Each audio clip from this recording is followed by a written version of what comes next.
اذ قال لهم اخوهم لوط الا تتقون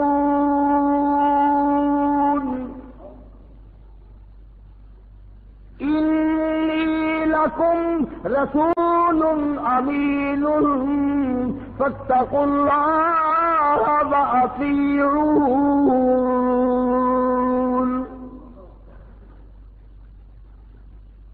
میرا نبی تھا، میرے نبی کو جھٹلایا، میرے پیغمبر کی تکذیب کی،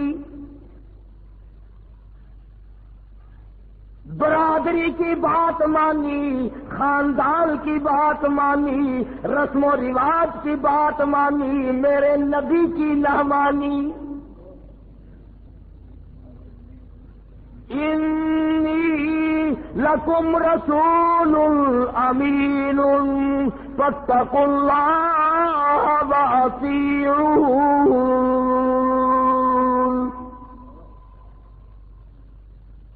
میرے نبی نے مجھ سے ڈرایا، اللہ کے عذاب سے ڈرایا، ڈر جاؤ، باز آ جاؤ، تمہارا کوئی خالق و مالک ہے جس نے تمہیں پیدا کیا، وہ تم سے حساب لے گا، زندگی کا حساب لے گا، بدن کا حساب لے گا، آنکھوں کا حساب لے گا، دل و دماغ کا حساب لے گا، کرتوت کا حساب لے گا، دل کا حساب لے گا۔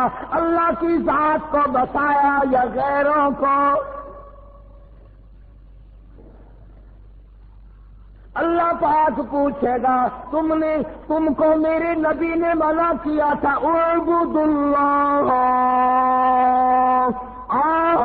اس پروردگار کی عبادت کرو،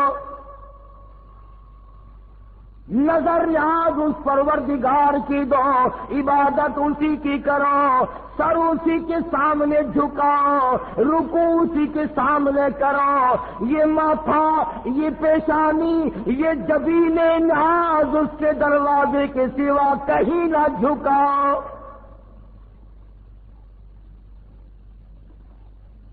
ہر نبی کی یہی تعلیم ہے، ہر نبی کا یہی باز ہے، ہر نبی کی یہی نصیحت ہے، ہر نبی کا یہی کاروبار ہے۔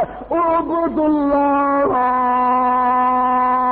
آؤ ایک اللہ کے پجاری بن جاؤ۔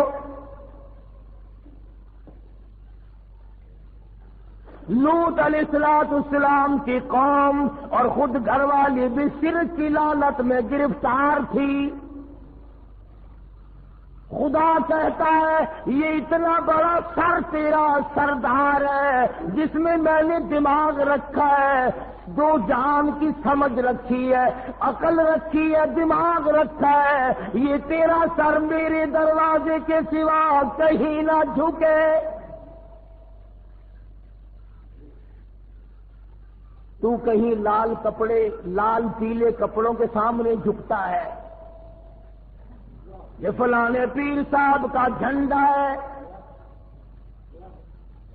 کالی کملی والی کے سامنے اللہ نے نہ جھکایا، تیرا کپڑا کیا حقیقت رکھتا ہے؟ شرم کرو، اللہ پاک کا دیا ہوا دماغ اور سر ڈھائی آنے کے کپڑے کے سامنے جھکتا ہے، رب العالمین کے سامنے نہیں جھکتا۔ چاروں طرف سے جھنڈے چل رہے ہیں،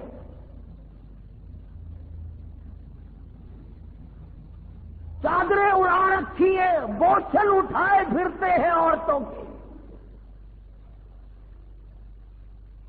آج اگر سیدنا عمر فاروق زندہ ہوتے، خدا جانے ہماری گردنیں کس طرح سے کاٹتے۔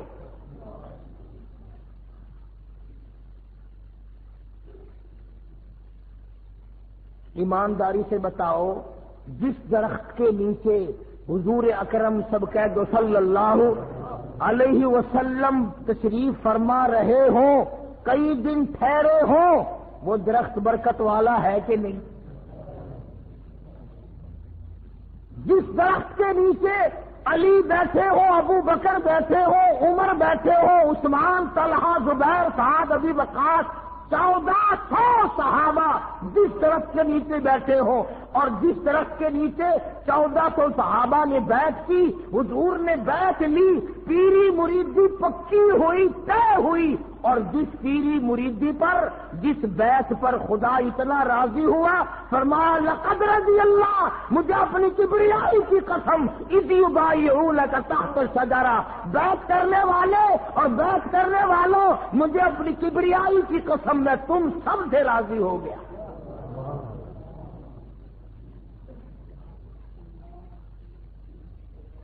جس درخت کے نیچے حضور نے بیعت کی، صحابہ نے بیعت کی، حضور نے بیعت لی اور کئی دن ٹھہرے، اور جس درخت کے نیچے بیعت کرنے والوں کو اللہ پاک نے قرآن کے ذریعے جنتی بنا دیا۔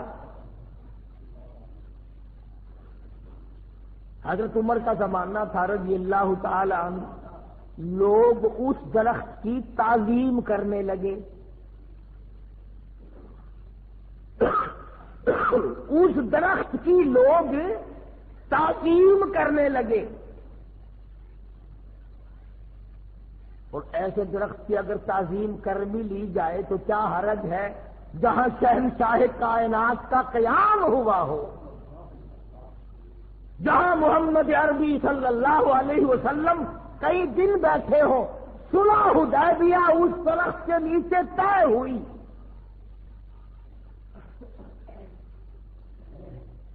کیا کہنا اس درخت کا جہاں ولی، نبی، رسول، امام الانبیاء، اہل بیت، صحابہ، خلفائے راشدین سارے جس درخت کے نیچے بیٹھے ہوں، اس درخت کی عظمت کا کیا کہنا۔ لوگ اس کی عظمت کرنے لگے، تعظیم کرنے لگے۔ فاروق کو پتہ چل گیا، خود تشریف لائے اور لوگوں کو بلا کر اس درخت کو جڑ سے اکھڑوا دیا۔ اس پیڑ کو جس کے نیچے حضور تشریف فرما ہوئے تھے، کئی دن قیام رہا، عمر فاروق نے کھڑے ہو کر جڑ سے نکلوا دیا۔ کسی نے کہا ہے عمر یہ کیا کر رہے ہو؟ فرمایا ہاں ہاں، جس درخت کے نیچے نبی بیٹھا اس کی تعظیم ہوگی اور قرآن کو ٹھوکریں لگیں گی۔ لوگ یہاں شرک شروع کر دیں گے، اس لیے میں نے اس درخت کو جڑ سے اکھڑوا دیا۔ بیت اللہ کو چھوڑ دیں گے، اس کی پوجا چھوڑ دیں گے، اس کا سجدہ چھوڑ دیں گے، یہاں لوگ سجدے شروع کر دیں گے، اس لیے میں عمر اس درخت کو نہیں چھوڑتا۔ حالانکہ اس زمانے میں بدعت کرنے والا کوئی قریب تھا بھی نہیں، شرک کرنے والا تھا ہی کوئی نہیں، لیکن حضرت عمر نے صبح ظاہر کیا کہ ہمیشہ تو صحابہ نہیں رہیں گے، آہستہ آہستہ لوگ بیت اللہ سے پھر جائیں گے، درخت کی طرف دل لگا لیں گے، جڑوں سے اکھاڑ کے پھینک دیا۔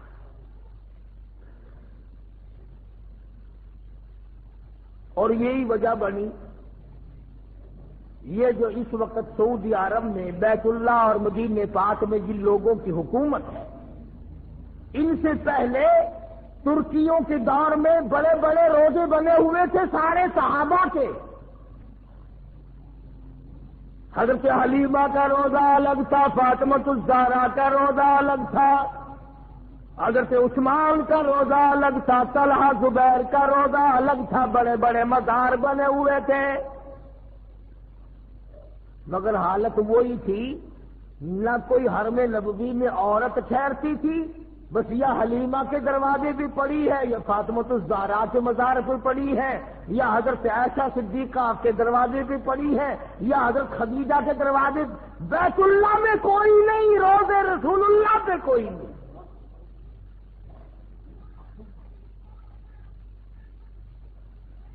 آپ کہتے ہوں گے کہ ایسا کون کملا تھا جو بیت اللہ کو چھوڑ کر کے وہاں پڑے رہتے تھے؟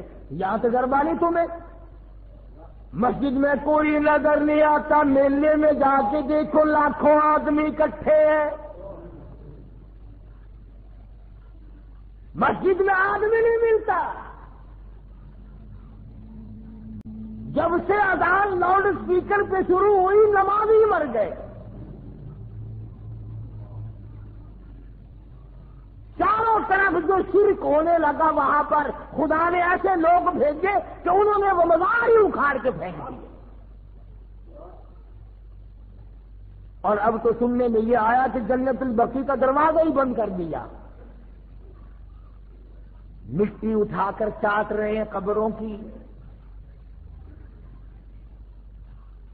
حضرت فاطمہ الزہرا، حضرت صفیہ، حضرت رقیہ، حضرت ام کلثوم، سیدہ حلیمہ رضی اللہ تعالی عنہن اجمعین، حضرت عباس اور بڑے بڑے اکابر صحابہ کی قبروں کی مٹی چاٹ رہے ہیں مرد عورت.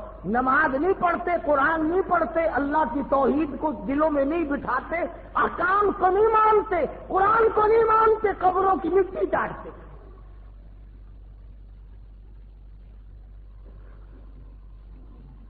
امام الانبیاء محبوب کبریا حضرت محمد مصطفیٰ صلی اللہ تعالی علیہ وسلم کو صحابہ کرام نے دیکھا دعا مانگ رہے ہیں الہ العالمین، اور میرے پروردگار لا تجعل قبری اسلام، میرے پروردگار میری قبر کو سجدہ گاہ نہ بنائیو. دعا ہو رہی ہے، امام الانبیاء دعا مانگ رہے ہیں، محمد عربی صلی اللہ تعالی علیہ وسلم دعائیں مانگ رہے ہیں، اور آگے فرمایا لعن اللہ الیہود والنصارى، اللہ یہود و نصارہ پہ لعنت کرے، پھٹکار کرے. کیوں؟ اس لیے اتخذوا قبور انبیائہم مساجدا، او کما قال النبی صلی اللہ علیہ وسلم، انہوں نے اپنے نبیوں کی قبروں کو سجدہ گاہ بنا لیا تھا.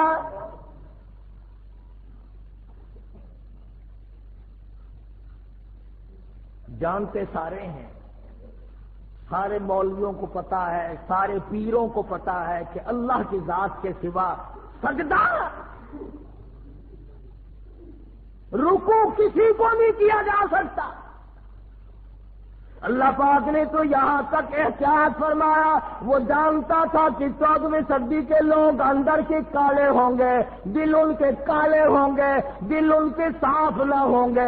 فرمایا میرے بندے، جنازہ چاہے ابو بکر کا ہو، جنازہ عمر فاروق کا کیوں نہ ہو، جنازہ عثمان کا کیوں نہ ہو، جنازہ علی مرتضیٰ کا کیوں نہ ہو، جنازہ فاطمہ الزہرا کا کیوں نہ ہو، جنازہ علی مرتضیٰ کا کیوں نہ ہو، جنازہ امام حسین کا کیوں نہ ہو، جنازہ امام حسن کا کیوں نہ ہو، جنازہ امام زین العابدین کا کیوں نہ ہو، جنازہ خالد سیف اللہ کا کیوں نہ ہو، جنازہ طلحہ زبیر کا کیوں نہ ہو، جنازہ عائشہ صدیقہ کا کیوں نہ ہو، جنازہ ام حبیبہ کا کیوں نہ ہو، جنازہ حضرت صفیہ کا کیوں نہ ہو، پیغمبر کی بیٹی جنازہ رقیہ کا کیوں نہ ہو، جنازہ ام کلثوم کا کیوں نہ ہو، جنازہ شیخ عبد القادر جیلانی کا کیوں نہ ہو، جنازہ بہاء الحق زکریا ملتانی کا کیوں نہ ہو، جنازہ شاہ رکن عالم کا کیوں نہ ہو، جنازہ حافظ جمال کا کیوں نہ ہو. فرمایا خبردار، کھڑے ہو کے نیت باندھ، کھڑے کھڑے سلام پھیر دے، بیچ میں رکوع سجدے کی کوئی اجازت نہیں.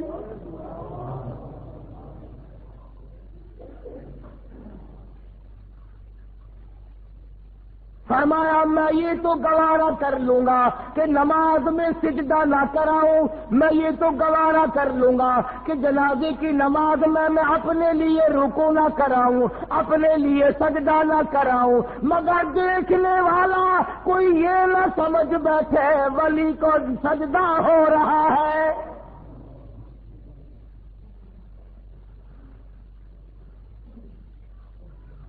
کوئی کوئی یہ نہ سمجھ لے خطب کے سامنے جھکے ہوئے ہیں، ابدال کا سجدہ ہو رہا ہے، غوث کا سجدہ ہو رہا ہے۔ فرمایا او لوگوں، جب کہ ولی کا جنازہ سامنے رکھا ہوا تھا، قطب کا جنازہ سامنے تھا، ابدال کا جنازہ سامنے تھا، صحابی کا جنازہ سامنے تھا، نبی کی بیٹی کا جنازہ سامنے تھا، ام المومنین کا جنازہ سامنے تھا، جب تو میں نے سجدہ نہ کرنے دیا نہ تو نے کیا، اور جب وہ 6 گز زمین کے اندر چلے گئے اب سجدہ کیوں؟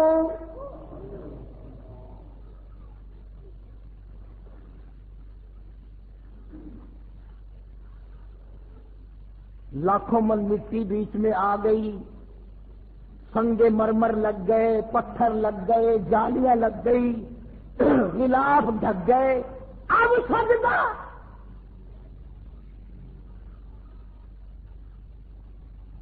فرمایا یہ حق تو میرا ہے، یہ حق میرا ہے، ناحقی نہ کرو، ظلم نہ کرو، بے انصافی نہ کرو، سجدہ میرے لیے۔ فرمایا سارا جہان تیرے لیے، ہر پیغمبر کی یہی تعلیم ہے،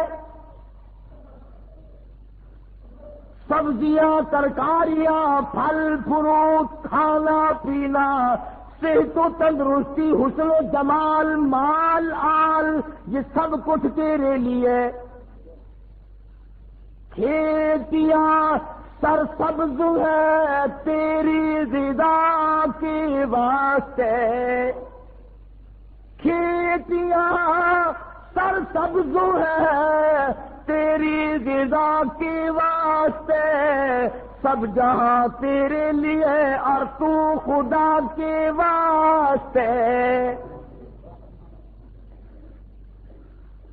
میں تیرا رب، تو میرا بندہ، میں تیرا خالق، تو میری مخلوق۔ میں نے پالا، میں نے سنبھالا، میں نے جوانی دی، میں نے عقل دی، اولاد میں ہی دوں گا، نیلے پیلے کپڑے تجھے اولاد نہیں دے سکتے۔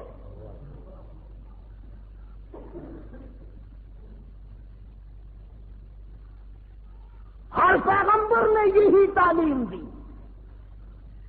یہ سیدنا لوط علیہ السلام کھڑے ہیں، اپنی قوم کو بار بار متنبہ کرتے ہیں، لوگوں پیغمبر کس پیار سے اپنی طرف بلا رہے ہیں۔ میرے بھائیوں، او میری برادری، او میرے خاندان کے لوگوں، او میرے تائے چچو، آؤ میری بات سنو۔ فما كذب قوم لوط المرسلين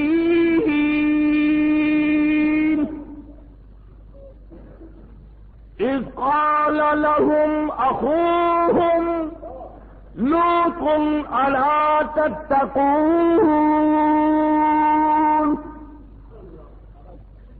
میرے بھائیوں، میری برادریوں، میرے خاندان کے لوگوں، میرے عزیزوں، میرے رشتہ داروں، میرے دوستوں، کس پیارے انداز سے اللہ کا نبی بلا رہا ہے۔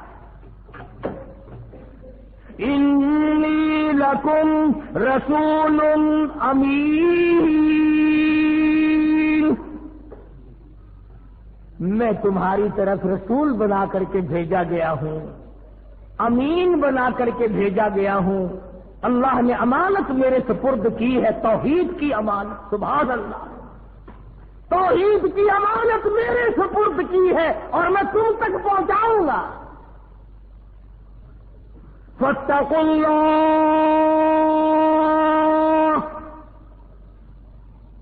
ڈر جاؤ اللہ سے۔ نبی کہتا ہے، رسول کہتا ہے، پیغمبر فرماتے ہیں، ڈرو اس پروردگار سے جس کے قبضے میں ذرہ ذرہ ہے، جس کے قبضے میں پتا پتا ہے، جس کے قبضے میں قطرہ قطرہ ہے، ڈرو اس پروردگار۔ فاتقوا اللہ واطیعون،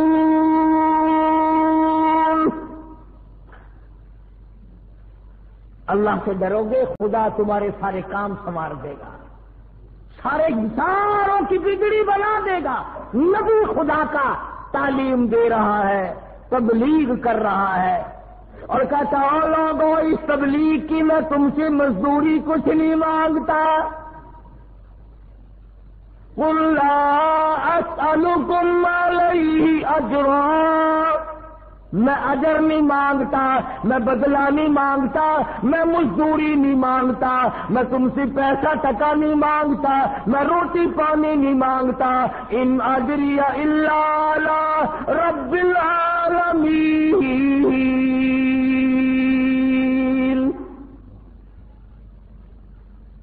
اللہ کا نبی کھڑا ہے، بلا رہا ہے اپنے بھائیوں کو، عزیزوں کو، برادری کو، خاندان کو، آؤ سارے میری بات سنو۔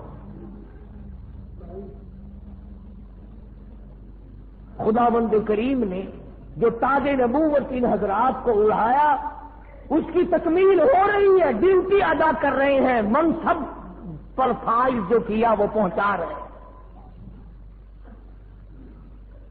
سیدنا لوط علیہ الصلوۃ والسلام کی قوم بعض کو کیا آتی، شرک میں تو گرفتار تھے ہی، ایک اور بیماری میں مبتلا ہو گئے، ایک اور مرض ان کو لاحق ہو گیا، ایک اور تباہی انہوں نے خرید لی کہ عورتوں کو چھوڑ کر لڑکوں کے پیچھے پڑ گئے۔ بدماشی ہے، بدکاری ہے۔ حدیث پاک میں آتا جب مرد مرد کے ساتھ برا کام کرتا ہے اللہ کا عرش کانپنے لگ جاتا ہے، فرشتے آواز دیتے الہی اجازت دے لوط علیہ السلام کی قوم والا عذاب ہم پھر دوہرا دے۔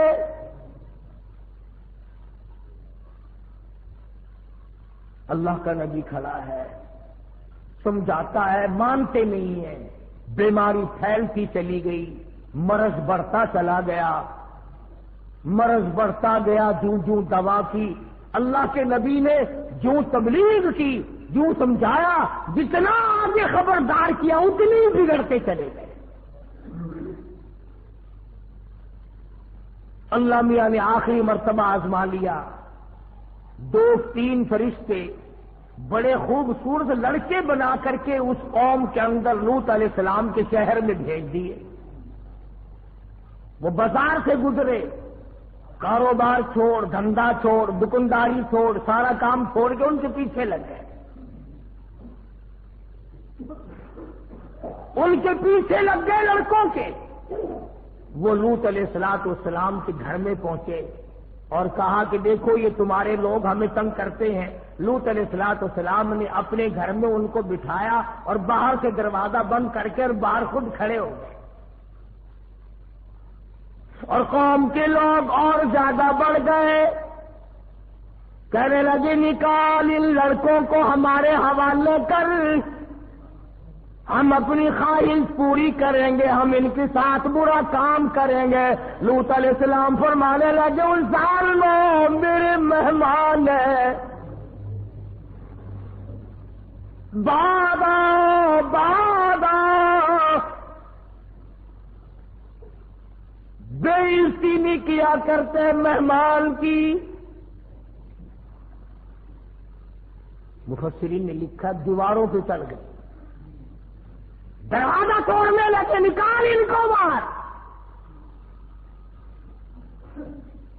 سیدنا لوط علیہ السلام کو خبر نہیں یہ لڑکے ہیں یا فرشتے ہیں، لڑکے سمجھ رہے ہیں کہیں سے میرے مہمان آئے، فرمانے لگے لوگوں جانے دو بعد آؤ۔ فرمایا قال یا قوم،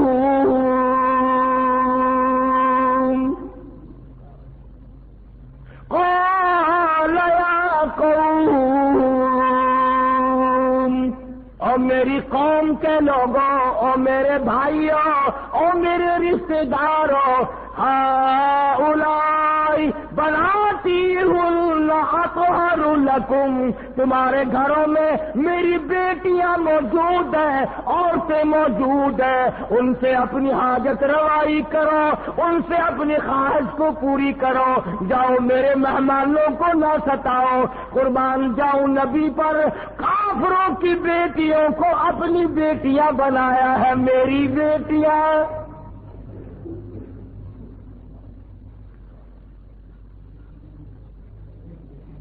بڑا سمجھایا، بعد آ جاؤ، چلے جاؤ، میرا مکان نہ توڑو، دروازہ نہ توڑو، اللہ پاک ناراض ہو جائے گا، تم پہ خدا کا غضب آ جائے گا، بعد آ جاؤ، چلے جاؤ۔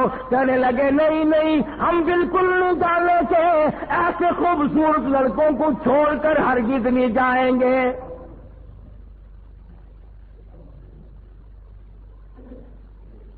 سیدنا لوط علیہ السلام نے بڑا سمجھایا، ہاتھ باندھے، منتیں کی، بڑے بڑوں کی، سرداروں کی، چودھریوں کی ملتیں کی، بڑا بڑا سرمایہ داروں کی ملتیں کی۔ اندازہ لگا نبی خوشامد کر رہا ہے، کفر اوپر کو چڑھ رہا ہے۔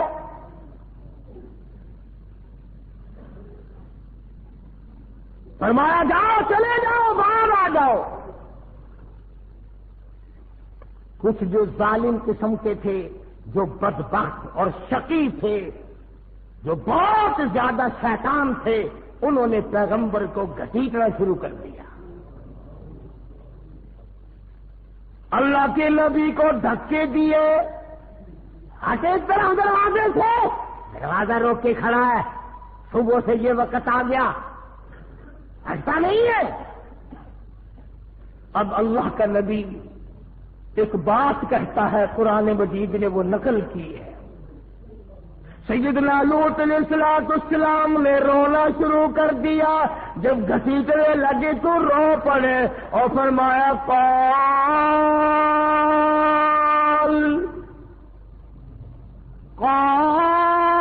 لو ان لی بکم قوة او آوی الى رکن شدید، اے کاش میرے پاس فوج ہوتی، میرے پاس لشکر ہوتا، میرے ہاتھ میں لاٹھی ہوتی، طاقت ہوتی، قوت ہوتی، میں تمہیں مار کے بھگاتا۔ اور ظالموں شرم کرو، نبی کو نہ مارو۔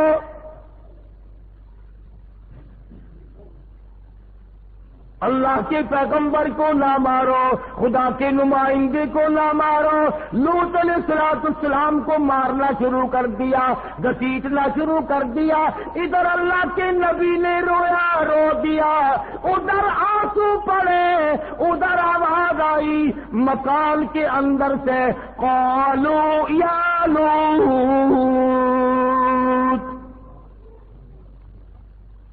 اندر سے آواز آئی، مکان سے آواز آئی۔ جب اللہ کے فرشتوں نے جو آزمائش کے لیے، امتحان کے لیے بھیجے گئے تھے، جب انہوں نے دیکھا اللہ کا نبی رو پڑا ہے، اور تم لوگ مانے یا نہ مانے، نبی کا رونا فرشتے نہیں دیکھ سکتے۔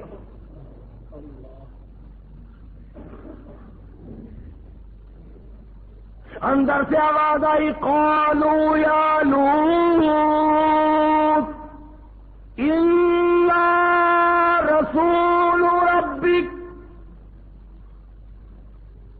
اللہ کے نبی اے لوط علیہ السلام، آپ نے ہمیں پہچانا نہیں، ہم آدمی نہیں ہیں، چھوکرے نہیں ہیں، ہم لڑکے نہیں ہیں، ہم تو خدا کے بھیجے ہوئے فرشتے ہیں، دروازے سے ہٹ جاؤ، انہیں اندر آنے دو۔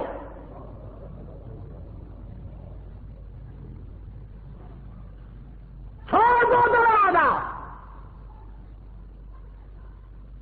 اور آپ ایسا کریں، اپنے اہل و عیال کو ساتھ لیں، بیوی بچوں کو ساتھ لیں، 2 منٹ کے اندر بستی سے باہر چلے جاؤ، ہم تو اس بستی کو برباد کرنے آئے ہیں۔ لوط علیہ السلام اللہ کا نبی سے زیادہ اللہ کو کون جانتا ہے، کون سمجھ سکتا ہے؟ لوط علیہ السلام فوراً کھڑے ہوئے اور اپنے بال بچوں کو سنبھالا، جلدی کرو باہر نکلو، بستی کے ساتھ کچھ اور ہونے والا ہے۔ نبی جانتے تھے کہ خدا کا غضب آ گیا، جلال آ گیا، اب نبی کا رونا خدا نہیں دیکھ سکتا۔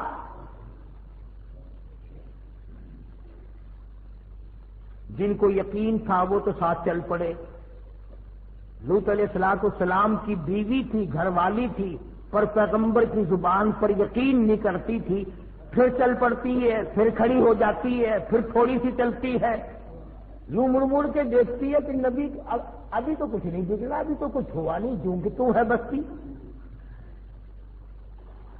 اللہ تو جانتا تھا نا میرے نبی کی زبان پر یقین نہ کرنے والی ہم نے تجھے بیچ میں لپیٹنا ہے۔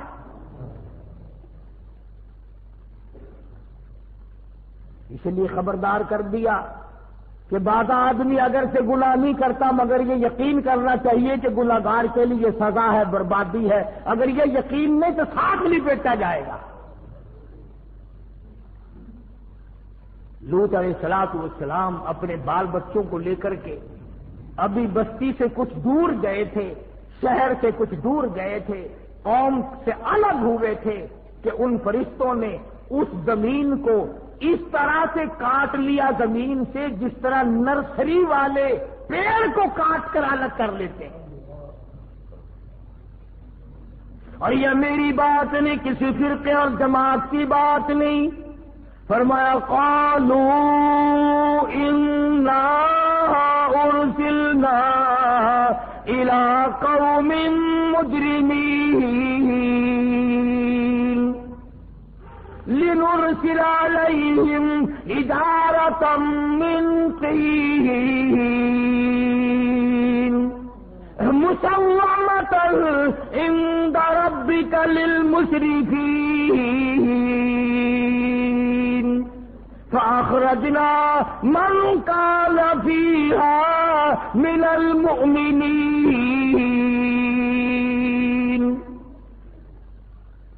اے لوط علیہ السلام، ہم تو اس قوم کو برباد کرنے آئے ہیں، ہمیں تو بھیجا اس لیے گیا ہے۔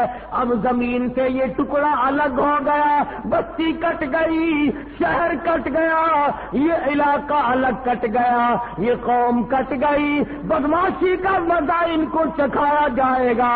اب خدا کا قرآن کہتا ہے زمین سے کٹ گیا ٹکڑا، آسمان کی طرف ٹکڑا جا بھی رہا تھا اور آسمان سے پتھروں کی بارش بھی ہو رہی تھی۔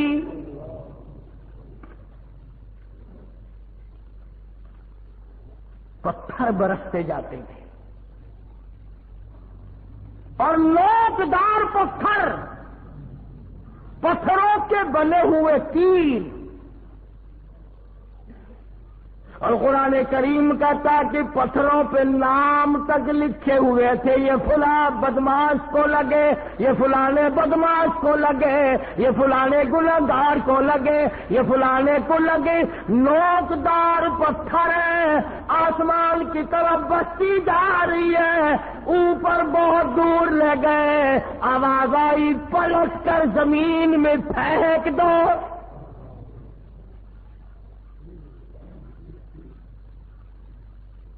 عورتیں مر گئی، بچے مر گئے، ساری قوم برباد ہو گئی۔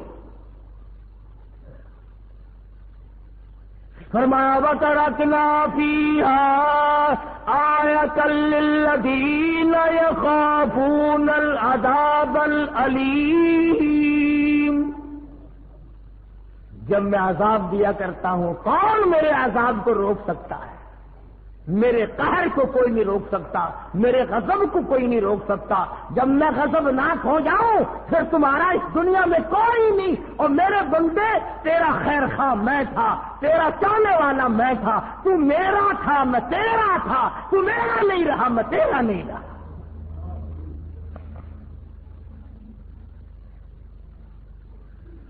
پیغمبر کی تعلیم کی قدر نہ کی، پیغمبر کی نصیحت سے کان نہ دھرا، پیغمبر نے بتیرا بلایا، بتیرا سمجھایا، اللہ کے نبی نے ہر ممکن کوشش کی بربادی سے بچ جائے، میرے غضب سے بچ، اللہ کے غضب سے بچ جائے، اللہ کی تباہی سے بچ جائے۔ اگر اس کے عذاب آ گیا پھر ٹلے گا نہیں۔ جب وہ زمین کٹی تو لوط علیہ السلام پیغمبر کی بیوی بھی بیچ میں آ گئی۔ ہاں، نسبتیں قائم کر لو جی، فلانے بن جاؤ، فلانے بن جاؤ، یوں ہو جائے گا، یہ ہو جائے گا، وہ ہو جائے گا۔ اللہ پاک فرماتے ہیں جس چیز کو مٹانے کے لیے میں نے 1,24,000 انبیاء بھیجے، وہی چیز آج تم پھر پیدا کر رہے ہو۔ وہی شرک، وہی بدعت، وہی کفر کی لعنت۔ جب تک عقیدہ نہیں بنتا اعمال کی جڑیں نہیں بن سکتی۔ قرآن کا فیصلہ ہے، ایک دن میں 100 دیگیں پکا، ایک دن میں 1,000 آدمیوں کو کپڑے پہنا، ایک دن میں 100 پانی پینے کے لیے لوگوں کے لیے کنویں بنا، ایک دن میں کروڑوں روپیہ خرچ کر اگر عقیدہ اللہ کے بارے میں صحیح نہیں، تمام کا تمام پانی کی طرح بہہ جاتا ہے۔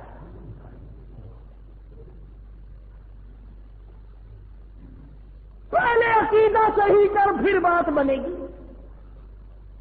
اگر خیرات کرنے سے سب کچھ بنتا ہے تو بنیے کا مقابلے میں تم خیرات میں نہیں کر سکتے۔ ہندوستان کا ایک ایک کراڑ، ایک ایک بنیا 20-20 لاکھ روپیہ صرف پانی پلانے پہ خرچ کرتا ہے، 10-10 لاکھ روپیہ خرچ کرتا ہے۔ اور اگر میری بات پہ یقین نہ ہو، اب گرمی کا موسم آئے گا، کبھی سندھ کا سفر کرو، گوٹ کی، پنو عاقل، ڈیر کی، میرپور ماتھیلو اور دوسرے اسٹیشنوں پر بنیوں کے لڑکے، کرایوں کے لڑکے برف کا پانی بالٹیوں میں لے کر گاڑیوں کے چاروں طرف پھرتے ہیں۔ پلانے والے کراڑ ہیں، پینے والے امتی اور مسلمان ہیں۔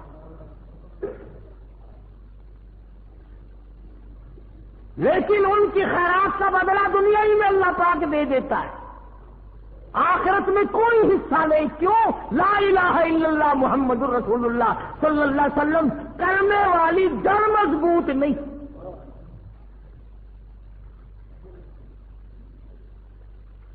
بعضے لوگوں نے یہ سمجھ رکھا ہے 10 سیر چاول پکا دو سارے گناہ ختم ہو جاتے ہیں۔ اچھا، اگر یوں کام چلتا تو پھر لوط علیہ السلام کی قوم برباد نہ ہوتی۔ فما كان جواب قومه الا ان قالوا ائتنا، بڑے بڑے سمجھانے کی کوشش کی۔ پیغمبر کب چاہتا ہے کہ قوم برباد ہو جائے؟ پیغمبر کب چاہتا ہے کہ خدا کا ان پر عذاب آئے؟ رات کو سمجھایا، دن کو سمجھایا، صبح سمجھایا، شام سمجھایا، ہر طریقے سے نبی نے ہاتھ پاؤں مارے، مگر قوم نہ مانی، برادری نہیں مانی، خاندان نہیں مانا۔ حضور اکرم صلی اللہ علیہ وسلم نے اپنی قوم کے ہاتھوں ساری عمر مار کھائی۔ چچوں نے مارا، چچازاد بھائیوں نے مارا۔ اسی مسئلے کی وجہ سے تمہیں تو کیا تکلیف پہنچے گی؟ آؤ محمد عربی صلی اللہ علیہ وسلم کے گنبد خضرا سے جا کے پوچھو، کالی کملی والے، آمنہ کے در یتیم، تیری بیٹیوں کو طلاق کس وجہ سے ہوئی تھی؟ کیا وقت ہوگا جب ابو لہب کے لڑکے دونوں آئے اور آپ کی کہنے لگے، محمد صلی اللہ علیہ وسلم، ہم تیری بیٹیوں کو اپنے سے الگ کرتے ہیں، تیرا عقیدہ اور ہے، ہمارا عقیدہ اور ہے، تو ایک کا پجاری، ہم کئیوں کے پجاری، تیرا ایک خدا، ہمارے کئی خدا۔ بیٹیوں والے اس بات کو سمجھتے ہیں جن کو اللہ نے کئی کئی دھی دے رکھی ہیں کہ دھیوں کے دکھ کتنے سخت ہوا کرتے ہیں۔ پھر امام الانبیاء، شہنشاہ کائنات، سردار دو جہاں کی بیٹیوں کو طلاق ہو جائے، وہ نبی جس نے پتھر کھا کر کبھی بد دعا نہ دی، جس نے گالی کھا کر کے کبھی بد دعا نہ دی، جس کو پہاڑ کی غار میں دھکا دے کر گرا دیا گیا تو بد دعا نہ دی، پہاڑ کے درے میں بیٹھے تھے، ابو جہل نے سر میں پتھر مارا، لہو دور جا کی دھار پڑی، بد دعا نہ دی، لیکن بیٹیوں کے بارے میں کلیجے کو اتنا دکھ پہنچا، فرمایا جا میرا خدا تجھ پہ کوئی کتا مسلط کرے گا۔ تھے تو کافر پر نبی کی زبان پر یقین کرتے تھے۔ ابو لہب کے دونوں لڑکوں کو تھڑکا لگ گیا، کانپتے کانپتے گھر گئے۔ ابا نے پوچھا کام کری آئے کہ کر تو آئے پر خیر کوئی نہیں۔ کافر کہہ رہے کافر۔ ابو لہب کہنے لگا کیا بات ہے؟ اس نے کہا 12-13 برس ہو گئے رات دن مارتے مارتے گھسیٹتے گھسیٹتے، پر آج سے پہلے اس زبان سے کبھی بد دعا نہیں نکلی۔ آج ہمارے لیے بد دعا نکل گئی، کام بگڑ گیا۔ تھا تو دشمن چچا لیکن سمجھدار تھا، اس نے بھی یہ نہیں کہا چھوڑو چھوڑو، روزانہ تو ہم اس کو مارتے ہیں، کیا ہو سکتا ہے، کیا بگڑے گا۔ یوں لکھا علماء نے ابو لہب رونے لگا۔ پڑوس کے لوگ آئے وہ کہنے لگے سردار کیا ہوا؟ قریش کے چودھری تجھے کیا ہوا؟ کہنے لگا خیر نہیں۔ اس نے کہا کوئی جنازہ نہیں، کوئی میت نہیں، کوئی مرا پڑا دکھائی نہیں دیتا، آگ لگی ہوئی نہیں، نقصان کچھ نہیں، تم رو کیوں رہے ہو؟ ابو لہب کہنے لگا اس سے بڑھ کر کیا آگ لگے گی مکے کے اس امین نے میرے بچوں کو بد دعا دے دی۔ ان لگا ابو لہب اتنا سیانا ہو کر کیسی باتیں کرتا ہے، روز تو آپ اس کو مارتے ہیں، اس کے ماننے والوں کو تھوڑا مارتے ہیں، کیا ہے اس کے پلے، کچھ نہیں بگڑے گا۔ ابو لہب کہنے لگا ٹھیک ہے، مجھ سے زیادہ اس کو کسی نے نہیں مارا، میرے سے زیادہ کسی نے تکلیف نہیں دی، مجھ سے زیادہ کسی نے دکھ نہیں پہنچائے، پر اے لوگوں یہ تو بتاؤ 40-50 سال کی عمر گزارے بیٹھا ہے، آج تک بتاؤ اس زبان سے جو بات نکلی کبھی پوری نہ ہوئی ہو۔ پہاڑ ٹل سکتے ہیں مگر میرا یقین ہے اس زبان سے جو بات نکلی وہ پوری ہوگی۔ آج میرا تیرا تو یہ یقین بھی نہیں کہ حضور کا فرمان پکا ہے، سچا ہے، حق ہے، اور یہ پرانی کتابیں ہو گئی، پرانا دین ہو گیا، پرانا اسلام ہو گیا، اب تو کوئی نیا اسلام چاہیے۔ اب پرانے دین پر کیا چلنا ہے؟ عورت کا یقین نہیں، مرد کا یقین نہیں، دکاندار کا یقین نہیں، ڈاکٹر کا یقین نہیں، افسر کا یقین نہیں، چھوٹے بڑوں کا یقین نہیں، مرد عورت کا یقین نہیں۔ اگر ابو لہب کافر جتنا بھی یقین ہو جائے بات بنتی ہے۔ تجارت کے لیے چلا، ابو لہب نے بیٹے ساتھ لیے، شام ہو گئی، راستے میں کہنے لگا قافلے والوں کرم کرو مجھ پر، رحم کرو مجھ پر، میری بات سنو، تمہیں معلوم ہونا چاہیے مکے کے نبی نے میرے بچوں کو بد دعا دے رکھی ہے، ساری رات ان کی حفاظت کرو، خیر نہیں۔ سارے سامان کا ٹبا بنایا، تیلا بنایا، اوپر دونوں لڑکوں کو سلایا، چاروں طرف لوگوں کو سلایا، ہوشیار کیا، بیدار کیا۔ آواز آئی جنگل کے شیر آ جا، آج تیری باری ہے، الہی میں حاضر ہوں، میرے نبی کو دکھ دینے والے کو تیروں پھاڑ کے پھینک دو۔ شیر آیا، چاروں طرف پھر رہا ہے، پہاڑ کے، سامان کے، پتہ نہیں چلتا وہ کون گناہگار ہے۔ میں حیران ہوتا ہوں کہ شیر بھی یہ کوشش کرتا ہے کہ ناحق کوئی نہ سر جائے، ناحق کوئی نہ پھر جائے، مجھ پر یوں ہی کسی کا گناہ ناحق خون نہ میرے گلے پڑ جائے۔ پوچھتا ہے الہی جنگل کا شیر ہوں، بڑا دلیر ہوں، تیرا بنایا ہوا جانور ہوں، تیری مخلوق ہوں، مجھے بتا وہ گناہگار ہے کون سا ناحق خون نہ بہا دیا جائے۔ جنگل کا درندہ تو ڈر گیا، مگر میں اور آپ نہ ڈرے، ہم نہ ڈرے، بھائی کا خون بہاتے نہ ڈرے، چچے کا خون بہاتے نہ ڈرے، ماما کا قتل کرتے ہوئے نہ مرے، سالے اور بہنوئی کو قتل کرتے ہوئے کبھی نہ ڈرے۔ اور پھر امتی کا امتی جنت کا ٹھیکیدار بنا پھرتا ہے۔ ظلم کرتے ہوئے سوچتے نہیں کہ کیا اثر ہوگا، کہاں اثر پڑے گا، کہاں یہ بات پہنچے گی۔ آج کسی کی مثل ہے تیرے ہاتھ میں ہے، آج فیصلہ کرنے والا تو ہے، کل کو مثل تیری ہوگی، عدالت دوسری ہوگی۔